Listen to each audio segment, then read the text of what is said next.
நண்பர்களுக்கு வணக்கம். இன்னைக்கு வீடியோவில் ஏஆர் ரஹ்மான் ஒரு வாரமாக சோஷியல் மீடியாவில் நார்த் இந்தியாவில் இருக்கிற சோஷியல் மீடியாவில் மிக கடுமையாக ட்ரோல் செய்யப்பட்டு கொண்டிருக்கிறார். அதாவது அவர் பிபிசி ஏஷியா அப்படின்ற ஒரு சேனலுக்கு ஒரு ப்ராட்காஸ்ட்டு ஒரு 1.5 மணி நேரம் கலந்துரையாடல். அதில் அவர் சின்ன வயசுலேருந்து நடந்த விஷயத்த இன்னைக்கு 2026 வரைக்கும் அவருடைய மியூசிக் ஜேர்னியில் நடந்த விஷயத்தை எல்லாம் ரொம்ப கேஷுவலாக, ரொம்ப சந்தோஷமாக, ரொம்ப மென்மையாக அவர் பேசியிருக்காரு. அப்போது கடந்த ஒரு 10 வருஷத்தில் நடந்த விஷயத்தை சொல்லும்போது இங்கே இருக்கிற வலதுசாரி சங்கிகளுக்கு எரிச்சல் ஆயிடுச்சு. அந்த ஒரு சில 3 விஷயம் பர்டிகுலராக இவனுங்க என்ன பண்ணுறானுங்கன்னா குறிப்பிட்டு அந்த 3 விஷயத்தை எடுத்து இன்னைக்கு பெருசாக பூதாகரமாக்கி ஏஆர் ரஹ்மானை சோசியல் மீடியாவில் அவரை ட்ரோல் பண்ணிட்டு இருக்கானுங்க. அப்படி அவர் என்ன பேசினாரு, இவனுங்க பேசுறதுல லாஜிக் ஏதாவது இருக்கா அப்படின்றத பற்றி தான் இந்த வீடியோவில் நான் உங்ககிட்ட ஷேர் பண்ணிக்கலான்னு ஆசைப்படுறேன்.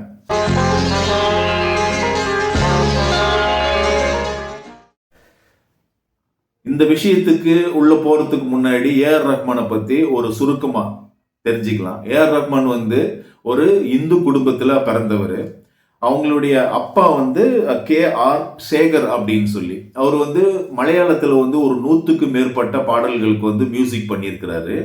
இந்த நிலையில ஒரு 42 வயசு கிட்ட அவங்க அப்பாவுக்கு இருக்கும்போது, அதாவது ஏஆர் ரஹ்மானுடைய அப்பாவுக்கு ஒரு 42 வயசு இருக்கும்பொழுது அவர் ஒரு கேன்சர், ஸ்டொமக் கேன்சர்னால அவர் இறந்துடுறார்.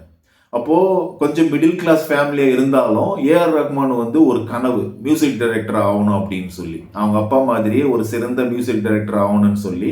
ஆனாலும் அவர் ஸ்டடீஸு, 3 அக்கா, இந்த மாதிரியான ஒரு சூழ்நிலையில் ரொம்ப கஷ்டப்பட்டு அவர் பல மியூசிக் டைரக்டர்கிட்ட அசிஸ்டண்ட்டாக இருந்து அவருடைய ஜேர்னியை சின்ன வயசு கஷ்டம் நிறைய விஷயம் இருக்குது, அதெல்லாம் இந்த வீடியோவில் தேவையில்லை. ஆனாலும் அவர் கொஞ்சம் ஸ்ட்ரகிள் ஆகி தான் அவர் பல இசையமைப்பாளர்கிட்ட, இளையராஜா கிட்ட, டி ராஜேந்தர் கிட்ட, தெலுங்குல நிறைய பேர்கிட்டலாம் அவர் அசிஸ்டண்ட்டாக வேலை பார்த்து அதுக்கப்புறமா 1992 மியூசிக் டைரக்டர் மணிரத்னம் மூலமாக இசையமைப்பாளராக அறிமுகமாகுது. இந்த அறிமுகம் தான் இந்தியா ஃபுல்லாகவே ஒரு புதிய சவுண்டு, ஒரு புதிய அந்த சவுண்டு இந்திய காதுகள் அன்னைக்கு வரைக்கும் கேட்டிருக்காது. குவாலிட்டியான மியூசிக் இருந்திருக்கு. இங்கே இளையராஜா இருந்திருக்கிறாரு, MS விஸ்வநாதன் இருந்திருக்கிறார், மியூசிக் இருக்கு, சலீல் சௌத்ரி, இந்தியா லெவலில் பார்க்கும்போது நல்ல மியூசிக் எல்லாம் இருந்துச்சு. ஆனால் அந்த மாதிரியான ஒரு சவுண்டு குவாலிட்டியை அன்னை வரைக்கும் யாருமே கேட்டிருக்க மாட்டாங்க. நாங்கள்லாம் பல விவாதங்கள் பண்ணியிருக்கோம். இந்த அவருடைய மியூசிக் எல்லாம் உயிர், பம்பாய், காதலன், இந்த மாதிரியான பாட்டை சரியான சவுண்ட் சிஸ்டம் இல்லைன்னாலும் அதை அவ்வளோ கொண்டாடி இருக்கிறோம் நாங்கள். அப்போது அந்த டைமில் எங்களுக்கு நல்ல ஒரு ஸ்பீக்கர்ஸு, சவுண்டு, ஹெட்ஃபோன்ஸ் எல்லாம் இருந்திருந்தா இன்னும் எந்த அளவுக்கு பைத்தியமாயிட்டு இருப்பேன்னு நினைக்கிறேன். அப்போது அந்த அளவுக்கு இந்த ரோஜாலாம் அவ்வளோ ஒரு மியூசிக்காக, எப்படின்னா அந்த புது வெள்ளை மழை இங்கு பொழிகின்றது, அந்த பாட்டில் ஸ்டார்டிங்கில் ஒரு மியூசிக் இன்ட்ரடக்ஷனாக வரும். அப்படியே பல கண்ணாடிகள் எடுத்து அந்த கீழே கல் மேலே போட்ட மாதிரி ஒரு மியூசிக். அது என்ன மாதிரியான சவுண்டு, உயிரியல் முதல் பார்வையிலே என்னை உரைய வைத்தாய், சிறு புன்னகையால் என்னை உருக வைத்தாய், அந்த பீட்டெல்லாம் செம்மையான ஒரு சாங்ஸு. அதுக்கப்புறமா ரங்கீலா ஹிந்தி படம் தான். ஹிந்தி படம்னாவே ஃபஸ்ட்டு ஒரு மியூசிக்கை அவ்வளோ இன்வால்வ் பண்ணி கேட்ட மியூசிக்னா அது ரங்கீலா தான். அப்போது ரங்கீலாவில் குத்தி எடுத்து என்ன பண்ணி விளாசி இருப்பார். அப்போது இந்த மாதிரியான மியூசிக்கை இந்தியா லெவலில் ரீச் பண்ணி ஒரு 10 வருஷத்துலேயே அவர் ஒரு வேர்ல்டு ஃபேமஸ் ஆகிட்டார். அப்போது 2 ஆஸ்கரு, 6 தேசிய விருது, பல கிராமியா, நிறைய உலக லெவலில் நிறைய விருதுகள், அப்புறம் பல ஃபிலிம்பேர் அவார்டு, இப்படியெல்லாம் வாங்கி ஒரு ஜேர்னியில் இன்னைக்கு 2026 ஒரு பிபிசியில் ஒரு ப்ராட்காஸ்ட் நடக்குது. அந்த ப்ராட்காஸ்டில் சாதாரணமாக அவர் லைஃப்பில் நடந்த விஷயத்த சொல்லும்போது இந்தியாவில் கொடுக்கப்பட்டிருக்கிற கருத்து உரிமையில அவர் வந்து ஒரு சில விஷயத்தை நடந்திருக்கு. அதை வந்து இன்னைக்கு சங்கிகள் வந்து பிடிச்சிக்கிட்டு தொங்கிட்டு இருக்கானுங்க. ஏஆர் ரஹ்மான் இப்படி பேசலாமா? ஐயோ, நாட்டுக்கு ரொம்ப இது வந்து இவங்களெல்லாம் வந்து சான்ஸ் கொடுத்து இவ்வளோ வழக்க வச்சா ஏஆர் ரஹ்மானுக்கு இவனுங்கெல்லாம் சான்ஸ் கொடுத்துட்டாங்களாம். அப்போ ஒரு முஸ்லீம்னு கூட பார்க்காம நாங்கள் வந்து உங்களுக்கு வந்து இவ்வளோ வந்து இது பண்ணிட்டோம். என்னடா பேச்சு இதெல்லாம்? அப்புறமா வந்து விக்டிம் கார்டு எடுத்துட்டாரு ஏஆர் ரஹ்மான் அப்படின்றானுங்க. பல குற்றச்சாட்டுகளை சொல்றானுங்க. முக்கியமா இந்த அர்னாப் அப்படின்ற ஒரு நாதாரி பையன், அவன் நார்த்ல சங்கி மீடியா நடத்துற ஒரு நாதாரி. அவன் தான் வந்து இந்தியா குடிமகன் 100% அந்த இந்தியா குடிமகன் மாதிரியே கத்திக்கிட்டு இருப்பான் இங்கிலீஷ் சேனல்ல. ஆனா அவனுடைய அயோக்கியத்தனம், அவனுடைய கேப் மாதிரித்தான், அவனுடைய முள்ள மாதிரித்தானெல்லாம் நாட்டு மக்களுக்கு வந்து நிறைய தெரியும். ஆனா அவன் வந்து மேல் தோற்றத்துல அவன் தான் வந்து யோகிய மாதிரியே பேசிட்டு இருப்பான். அடுத்து கங்கனா ரணாவத், முக்கியமான நபர்கள்ல கங்கனா ரணாவத் யாருன்றது உங்களுக்கு தெரியும். அதாவது ஏஆர் ரஹ்மானுக்கு வந்து ஒரு படத்துக்காக அப்ரோச் பண்ணியிருக்கிறாங்க. இவங்க ஃபுல்லாவே சங்கிகள். இவங்க எடுக்கிற படம் எப்படி இருக்கும்? அப்போ இந்த மாதிரி ஒரு இந்திரா காந்தியை பத்தி எமர்ஜென்சி அப்படின்ற படத்துக்காக இந்த கங்கனா ரணாவத் வந்து இந்திரா காந்தி நடிச்ச ஒரு படம், அந்த படத்துக்காக அப்ரோச் பண்றப்ப ஏஆர் ரஹ்மான் வந்து சந்திக்கவே இல்லையாம். அந்த கான்ல என்ன பண்ணியிருக்கிறேன்னு சொன்னா, ஏஆர் ரஹ்மான் மாதிரி ஒரு பிரிவினைவாதி யாருமே இல்லை, அவர் மாதிரி ஒரு மோசமான அப்படின்னு இந்த அம்மா வந்து சர்டிபிகேட் தர்றாங்க. அப்போ நிறைய மீடியாஸ்ல, சோசியல் மீடியாவிலும் சரி, இடதுசாரிகள் என்ன சொல்றாங்கன்னு சொன்னா, உங்ககிட்ட வந்து இந்த மாதிரி ஒரு பேர் எடுத்தாவே அவன் கரெக்டா தான் இருக்கிறான்னு அர்த்தம். அது அப்போ கங்கனா ரணாவத் எப்படியாப்பட்ட ஒரு முத்தன சங்கியா இருக்கும் பாருங்க. அப்போ இப்படிப்பட்ட சங்கிகள், வலதுசாரிகள் இன்னைக்கு வந்து ஏஆர் ரஹ்மான் வந்து ஒரு தேசத்துக்கு எதிரானவர் அப்படின்ற மாதிரி சித்தரிச்சுட்டானுங்க. உண்மையா அவர் என்ன சொன்னார்? 3 வார்த்தை சொல்றார். 3 விஷயம் தான் அவர் சொல்ற விஷயம். அதாவது பவர் டிரான்ஸ்ஃபர் ஆச்சு, பவர் வந்து ஷிஃப்ட் ஆயிடுச்சு. அதாவது காங்கிரஸ்ல இருந்து இந்த ஜிக்கு வந்தாரு. அப்போல இருந்து எனக்கு வந்து வாய்ப்புகள் அப்படின்றது வந்து கொஞ்சம் நான் சைன் பண்ணி நான் வந்து அந்த படத்துக்கு மியூசிக் பண்ணலான்னு அப்படின்னு இருக்கிற டைம்ல வந்து வேற ஒருத்தருக்கு அது போயிடுச்சு. அதுவும் வந்து எனக்கு தெரியாது, டைரக்டா தெரியாது, என்கிட்ட டைரக்டா அதை மென்ஷன் பண்ணல, வேற ஒருத்தர் மூலமா இந்த மாதிரி தான் நடந்துருச்சு அப்படின்னு சொன்னாங்க அப்படின்னு சொல்றாரு. இது ஒரு குற்றச்சாட்டு. இது வந்து இதோ வந்துட்டு இருக்கானுங்க. அடுத்த குற்றச்சாட்டு அவர் அடுத்து என்ன சொல்றாருன்னு சொன்னா, இண்டஸ்ட்ரியில, பாலிவுட் இண்டஸ்ட்ரியில வந்து, சினிமா துறையில வந்து ஒரு கிரியேட்டிவிட்டி இல்லை, கிரியேட்டிவிட்டியே கம்மியாயிடுச்சு. அவங்க வந்து ஒரு என்ன கலை நயம் இல்லை, கலையா வந்து அதை வந்து இது பண்ணல, ஹார்ட் வந்து போயிடுச்சு அப்படின்றாரு. அடுத்து வந்து மதம் வந்து நிறைய சேர்ந்துருந்ததுனால இந்த கலை போனதா நான் நினைக்கிறேன் அப்படின்னு சொல்றாரு. இப்படி ஒரு கேஷுவலா ஒரு பெரிய இசைக்கலைஞனுக்கு தோன்றின விஷயத்தோட சொல்லக்கூடாது. இவனுங்களுக்கு உடனே பிடிச்சிட்டானுங்க. நீ எப்படி இப்படி சொல்லலாம், நீ எப்படி அது பண்ணலாம், ஊன்னு கத்திட்டு இருக்கானுங்க. எனக்கு ஒரே ஒரு கேள்விதான். அதாவது பல வருஷமா, 10 வருஷமா நீங்க எடுக்கிற படங்கள் வந்து நல்ல படங்களா? ஃபுல்லாவே சங்கி படங்கள் தான். இன்னைக்கு இந்தியான்றது வந்து ஒரு செக்யூலர் கண்ட்ரி. எல்லா மதமும் எல்லா மொழியும் இங்கே சேர்ந்து இருக்கிறாங்க. அப்போ குறிப்பிட்ட ஒரு 10 வருஷத்துல ஒரு மதத்தை மட்டும் உயர்த்தி பேசுற மாதிரி, அதுவும் வந்து ஒரு ரிலீஜியனை, ஒரு முஸ்லீமை வந்து குறை சொல்ற மாதிரி எத்தனை படங்கள் வந்திருக்கு? காஷ்மீர் ஃபைல்ஸ்ல ஆரம்பிச்சு கேரளா ஸ்டோரி, அனுமானு படம், அதுக்கப்புறம் வந்து இந்த இப்போ காந்தாரா, இந்த பக்கம் பார்த்தா RRR, இப்படி பல படங்கள் சொல்லலாம். ஒரு 50 படங்கள் எடுத்து தள்ளி இருப்பானுங்க இவனுங்க, பேன் இண்டியா அப்படின்ற பேர்ல. இப்போ இது ஃபுல்லாவே இந்துத்துவ ஐடியாலஜி, இந்து மதத்தை உயர்த்தி பேசுறது, அதுக்கப்புறமா வந்து முஸ்லீம் மதத்தை வந்து இழிவுபடுத்துறது.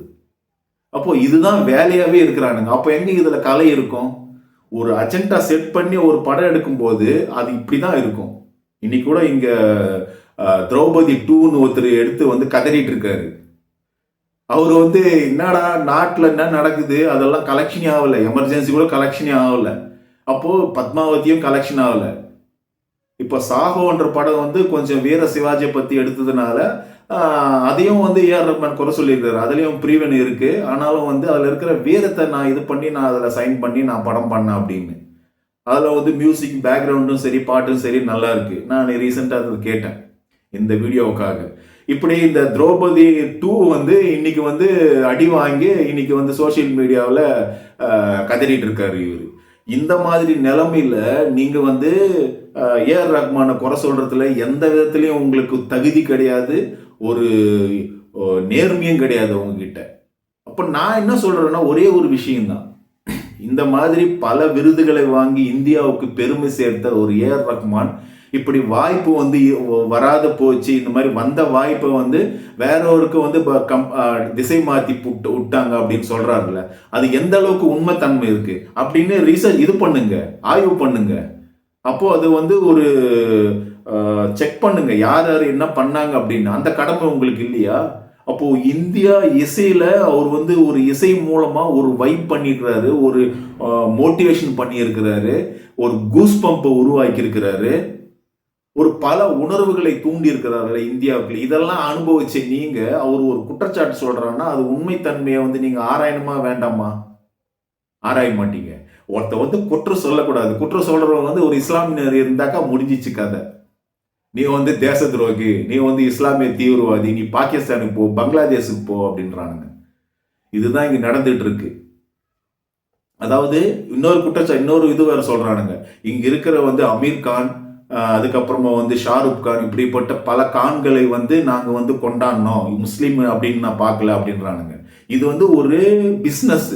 இங்க வந்து பல முஸ்லீம் நாடுகள், ஆசியாவில் சுத்தி முஸ்லீம் நாடுகள் வந்து பாலிவுட் சினிமாவை கொண்டாடுறாங்க. அப்படின்ற பட்சத்தில் நீங்க அதை ஒரு வியாபாரமாக தான் பார்க்குறீங்க. நீங்க தேசபக்தின்னு பார்க்குறீங்களா இல்லை மத நல்லின்னு பார்க்குறீங்களா?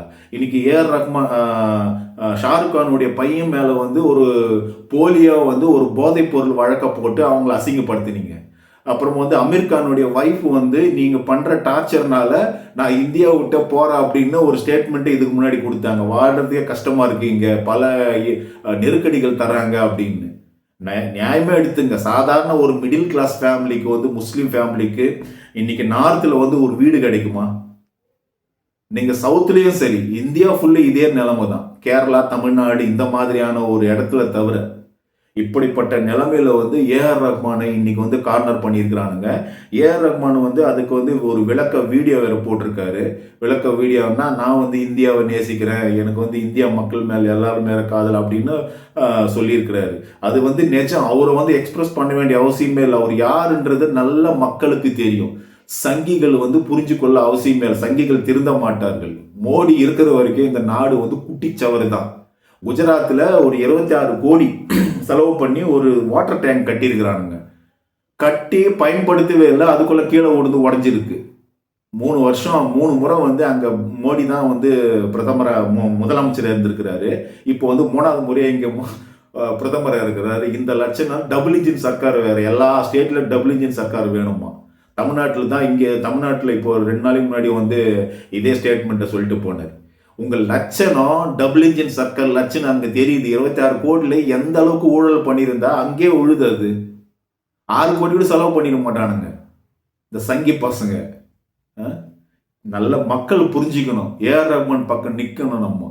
அதாவது மேற்கு வங்காளத்தில் ஒரு எம்பி வந்து சப்போர்ட் பண்ணியிருக்கிறாங்க. நம்ம தமிழ்நாட்டில் டிஎம்கேல அக்கா கனிமொழி வந்து சப்போர்ட் பண்ணியிருக்கிறாங்க. மற்ற பேர் வந்து ஓரளவுக்கு சவுத்தில் ஒரு சில யூடியூப்ல வந்து சப்போர்ட் பண்ணி பேசியிருக்காங்க. ஆனால் நார்த்தில் ஃபுல்லாகவே ஏஆர் ரஹ்மான் இவ்வளோ மோசமான ஆள் அப்படின்ட்டு இருக்கானுங்க. இதெல்லாம் ஃபுல்லாகவே அஜெண்டா. இந்த பிஜேபி சங்கி பயல்களுக்கெல்லாம் இதே வேலை தான். நம்மளுடைய தமிழ்நாடு முதல்வரும் சரி, நம்ம தமிழ்நாட்டு சைட்லேருந்து பெரிய பெரிய, அதாவது அவரால் பயனடைந்த எத்தனை பேர் இருக்கிறாங்க ஹீரோக்கள். அவங்கெல்லாம் வந்து இந்த சங்கர், மணிரத்னம், இந்த மணிரத்னத்தினால்தான் இவர் வந்து இந்த பேன் இந்தியா சங்கி படத்தை உருவாக்குனதே அந்த மணிரத்னம் தான். அப்போல்லாம் ஏஆர் ரஹ்மான் இந்த அரசியல் புரிதல் இல்லை. இது ஒரு பெரிய டாப்பிக்கை போகும். இப்போ ஏன் வந்து நிறைய அரசியல் பேசுறாரு, தமிழ் உணர்வோடு இருக்காருன்னா, அந்த டைம்ல 25-26 வயசுலலாம் ஏஆர் ரஹ்மானுக்கு இந்த அரசியல் புரிதல் இல்லை. அவர் மியூசிக்ன்றதுனால, அந்த மியூசிக்ல இன்வால்மெண்ட் இருக்கிறதுனால இந்த அரசியல்லாம் அவருக்கு தெரியல. இப்போ அவருக்கு தெரியுது, அதனால ரிஃப்ளெக்ட் பண்றாரு. இப்போ சங்கிகளுக்கு வந்து என்ன சொல்றோம்னா, ஏஆர் ரஹ்மான் சர்டிஃபிகேட் கொடுக்கறதுக்கு உங்களுக்கு எந்த தகுதியும் கிடையாது. முக்கியமாக இந்த கங்கனா ரணாவத்துக்கும் இந்த அர்னாப் கோப்சாமிக்கும், அவனை சாமின்னு சொல்லக்கூடாது, அர்னாப்புக்கும் எந்த தகுதியும் கிடையாது. இந்த வீடியோவில் அதான் நான் சொல்லிக்க விரும்புகிறேன். அப்போ ஏஆர் ரஹ்மானுக்கு வாய்ப்பெல்லாம் ஒன்றும் கிடையாது. அவர் இன்டர்நேஷ்னல் சேனலில் இருக்கிறாரு. அவர் பல படங்களில் வந்து பண்ணிட்டு இருக்காரு. அவருடைய பேஸ் அந்த மாதிரி. சாதாரண ஆவரேஜான மியூசிக் டைரக்டர் கிடையாது அவர். இங்க இருக்கிற இப்போ ஹாரிஸ் ஜெயராஜ், யுவன் சங்கர் ராஜா, இந்த அனிருத் இந்த மாதிரியான கிடையாது. அவர் வந்து ஸ்டாண்டர்ட் இளையராஜா மாதிரி ஒரு செம்ம பேஸோட இருக்கிறாரு. அப்படிப்பட்ட மியூசிக் டைரக்டரை நீங்கள் வந்து கார்னர் பண்ணி ஓரந்தள்ளி இது பண்ண முடியுமா? முட்டாள் மாதிரி இது பண்ணிட்டு இருக்கக்கூடாது. சரிங்களா? அப்போ இந்த விஷயத்துல எப்படியாப்பட்ட ஒரு கலைஞனா இருந்தாலும் இந்த சங்கி பயல்கள் இந்த சங்கிக்கு விரோதமா பேசினா இப்படிதான் பேசுவானுன்றதுக்காக இந்த வீடியோ. தொடர்ந்து என்னுடைய வீடியோ பாருங்க, சப்ஸ்கிரைப் பண்ணின்னு பாருங்க. நன்றி, வணக்கம்.